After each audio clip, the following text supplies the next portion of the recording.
ये तो सिचुएशन अच्छी है, लेकिन इसमें कोई शक नहीं कि ये बीमारी जो है ये अभी ख़त्म नहीं हुई, ये मौजूद है, हमारे मुल्क में भी मौजूद है और दुनिया भर में भी है, और किसी बद एहतियाती की वजह से ये भड़क भी सकती है।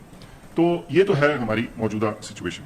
अब मार्च के वस्त में चलते हैं जब ये फैसला हुआ कि ये तालीमी इदारे जो हैं इनको बंद किया जाए। मैं समझता हूँ कि बीमारी के फैलाव को रोकने के लिए जो मेरे ख्याल से जो अहम तरीन फैसला शायद था वो इन इदारों को उसूली फैसला था। उसकी वजह यह है कि हमारे तालीमी इदारों में तकरीबन 50 मिलियन 5 करोड़ बच्चे और नौजवान पढ़ते हैं। तो ये इतनी बड़ी नंबर है लोगों का, बच्चों का, जिनसे बीमारी के फैलाव में ज्यादती हो सकती थी, बढ़ाव हो सकता था। तो ये एक बहुत अहम फैसला था और उस वक्त मेरे ख्याल से उसका खातिर खा असर भी हुआ है, और आज हम जिस सिचुएशन में हैं उसमें इस फैसले का भी जरूर दखल शामिल है। अब मसला यह है कि हम एक हद तक ही या एक लिमिट तक ही इन स्कूलों को और इदारों को बंद रख सकते हैं। हमारी आइंदा आने वाली नस्ल ने पढ़ना भी है, तालीम याफ्ता भी होना है, स्किल्स भी इख्तियार करनी है, बच्चों ने एक दूसरे के साथ इंटरेक्ट करके दीगर सोशल स्किल्स भी हासिल करनी।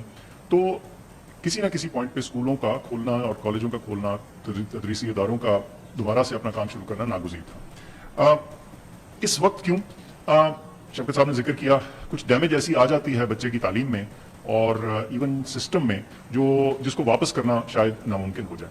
लेकिन ये सोच हम कर ही नहीं सकते थे अगर हमारे जो बीमारी के हालात हैं वो वहां ना होते जहां के हम आज खड़े हैं। जैसे मैंने जिक्र किया कि हमारी बीमारी की शरह जो है वो मुल्क भर में काफी बेहतर सिचुएशन में है। लेकिन मामला ये है कि जब ये 5 करोड़ बच्चे दोबारा से अपने इदारों में जाना शुरू करेंगे तो एक रिस्क डेफिनेटली क्रिएट होगा।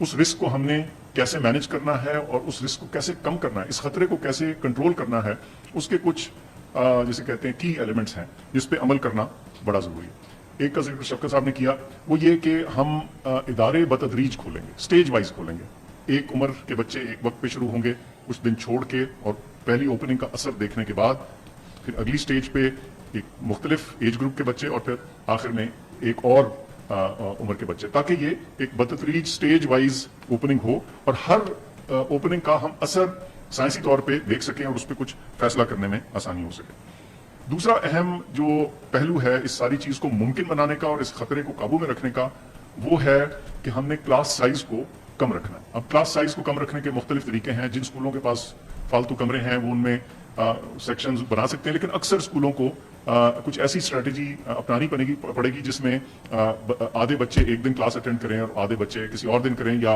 उनके जो स्कूल के वक्त हैं वो फर्क कर दिया जाए। लेकिन जो असूल होगा वो ये कि आपने अगर एक क्लास में 40 बच्चा होता है तो एक वक्त पे 20 हो और जो दूसरे 20 हैं वो किसी और दिन या किसी और वक्त आके वही वाला कोर्स दोबारा से पढ़ें। तो ये क्लास साइज की जो कमी है इसमें एक अहम चीज है। तीसरा जो अहम जुज है वो फासला रखना है, और वो फासला क्लास साइज को छोटा करके ही होगा। आइडियली हम कहते हैं कि तकरीबन 6 फुट का फासला मेंटेन होना चाहिए। फिर एक बहुत अहम तरीकाकार या एक स्ट्रेटजी जो है जो इस बीमारी के फैलाव में रुकावट बनती है वो ये मास्क का इस्तेमाल है। लेकिन कई दफा लोग कहते हैं कि जी महंगे हैं, हर कोई अफोर्ड नहीं कर सकता।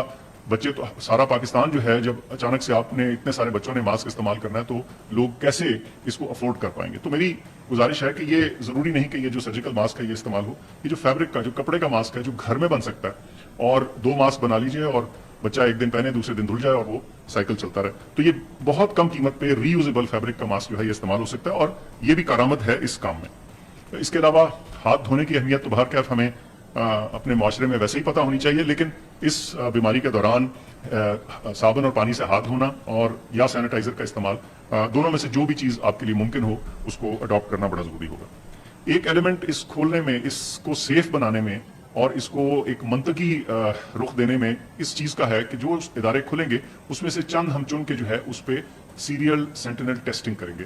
यानी इदारे चुन के उनमें एक प्रोपोर्शन ऑफ टीचर्स और बच्चे जो हैं उनको हर 2 हफ्ते के बाद टेस्ट किया जाएगा, ये देखने के लिए कि बीमारी का फैलाव किस तरफ को जा रहा है। खुदा न खास्ता कोई हमें अपने फैसले पे नजरसानी करने की जरूरत तो नहीं। अच्छा, ये सारा काम सिर्फ आपके स्कूल या आपका मुल्क या आपका शहर या सूबा इसको अकेले से मैनेज नहीं कर सकता। जैसे मैंने अर्ज की, 3 लाख के करीब स्कूल हैं, 5 करोड़ बच्चा है, 20 लाख के करीब टीचर्स हैं, पढ़ाने वाले हैं। तो कुछ इसमें रोल और जिसे कहते हैं ना हिस्सा हमें बतौर माँ बाप, बतौर टीचर्स भी डालना पड़ेगा। और वो क्या है? सबसे पहले तो ये कि आप अपने इदारे के साथ जिधर आपका बच्चा जा रहा है उससे कोऑपरेट करें, जो वो इंस्ट्रक्शंस दे रहे हैं, जो आपको एहतियाती तदाबीर बता रहे हैं उस पर अमल करने की कोशिश करें। اپنے آپ کو اس کے بارے میں تعلیم دلوائیں، سمجھیں اس مسئلے کو، یہ ہے کیا، اس کی رکاوٹ کیسے ہوتی ہے، اور وہی تعلیم پھر آپ اپنے بچے کو بھی دیں. ان کو ہدایت کیجئے کہ ماسک کا استعمال ضرور کیجئے، کیونکہ یہ اس بیماری کے پھیلاؤ میں ایک بہت اہم رکاوٹ ثابت ہوتا ہے. فاصلہ رکھنا سکھائیے. اور دو اور چھوٹی چھوٹی احتیاطی تدابیر ہیں جن کا میں ذکر کر دوں. خاص طور پہ جو بچے اگر ان کو کوئی ایسی بیماری ہے جس میں ان کی قوت مدافعت کم ہے یا وہ بیمار ہیں تو ان کو اس پہلے مرحلے میں اسکول نہ بھیجیے. اس کے علاوہ جن گھروں میں بزرگ موجود ہیں، جب بچے گھر میں آتے ہیں تو اس میں بھی تھوڑی سی احتیاط رکھیے کہ جو خاص طور پہ بیمار یا نحیف ہمارے بزرگ ہیں ان سے تھوڑا سا فاصلہ رکھا جائے ان بچوں کا. اب ہم یہ بھی سمجھتے ہیں کہ چونکہ ہم سارے ملک کے لیے ایک سیٹ ہدایات کا دے رہے ہیں، یہ ہر چیز ہر ایک پہ ایگزیکٹلی اسی طرح فٹ نہیں ہو پائے گی. ہر ایک کے لیے کچھ نہ کچھ اس میں ایڈجسٹمنٹ اور جسے کہتے ہیں اڈاپشن کی ضرورت پڑے گی. تو میں سمجھتا ہوں کہ ہم ایک بہت کیپیبل ہمارا ملک ہے. آپ کے سامنے ہماری کووڈ رسپانس ہے. ہمارے لوگوں کی کوآپریشن سے یہاں تک ہم شکر ہے ہم پہنچے ہیں. تو میرا یقین ہے کہ اگر ہم بطور ماں باپ اس کو اڈاپٹ کر لیں، اس مسئلے کو، کہ ہم سمجھ لیں کہ ہم نے اس میں تعاون کرنا ہے اسکول کا اور انتظامیہ کا، تو میں سمجھتا ہوں کہ اس مشکل مرحلے سے بھی ہم سرخرو ہو کے گزر جائیں گے. بہت شکریہ. میں اس میں تھوڑا سا ایڈ کرنا چاہتا ہوں کہ ڈاکٹر صاحب نے بڑے تفصیل سے بتایا کہ جو بنیادی اسٹینڈرڈ آپریٹنگ پروسیجرز ہیں وہ اپنانے بہت ضروری ہیں، لیکن ان سب چیزوں کو کرنے کے لیے ٹیچرز کا اور ہیڈ ٹیچرز کا ایک بہت بڑا رول ہے. اس لیے کہ والدین انشاءاللہ تعالی اپنی طرف سے پوری کوشش کریں گے اور جو بھی ایس او پیز ہیں، ماسک ہو گیا بچوں کے لیے، وہ ساری چیزیں کریں گے. لیکن جب ایک دفعہ بچہ اسکول میں آ جاتا ہے تو اس کے بعد ذمہ داری جو ہے وہ جو ہیڈ ٹیچرز ہیں اور جو ٹیچرز ہیں ان کی ذمہ داری بنتی ہے. تو اس کے لیے بہت ضروری ہے کہ جیسے ڈاکٹر صاحب نے کہا کہ ڈینسٹی کم کر کے، اسپیسنگ کر کے، وینٹیلیشن کا خیال رکھنا اور انشور کرنا کہ یہ سارے جتنے بھی چیزیں پرسکرائب کی گئی ہیں ان پہ عمل درآمد ہو.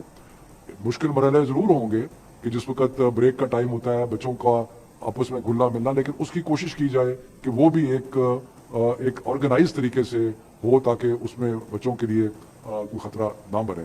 ڈاکٹر صاحب نے یہ بھی کہا کہ ہم ایکسٹینسو ٹیسٹنگ کریں گے تو اس سے انشاءاللہ تعالی ہمیں جو حالات ہوں گے اسکولوں کے اس کے بارے میں بھی آگاہی ہوتی رہے گی اور انشاءاللہ یہ بڑا مشکل مرحلہ جو ہے اس کو بھی ہم پاس کر لیں گے. اور جو لرننگ لاسز ہیں ان کو امپروو کرنے کے لیے مختلف تجاویز آ رہی ہیں، ان میں مزید ہم بات کریں گے کہ ایکسیلریٹڈ لرننگ پروگرامز بن سکتے ہیں یا نہیں بن سکتے، لیکن یقیناً تھوڑی سی ایکسٹرا محنت جو ہے وہ کرنی پڑے گی سب کو.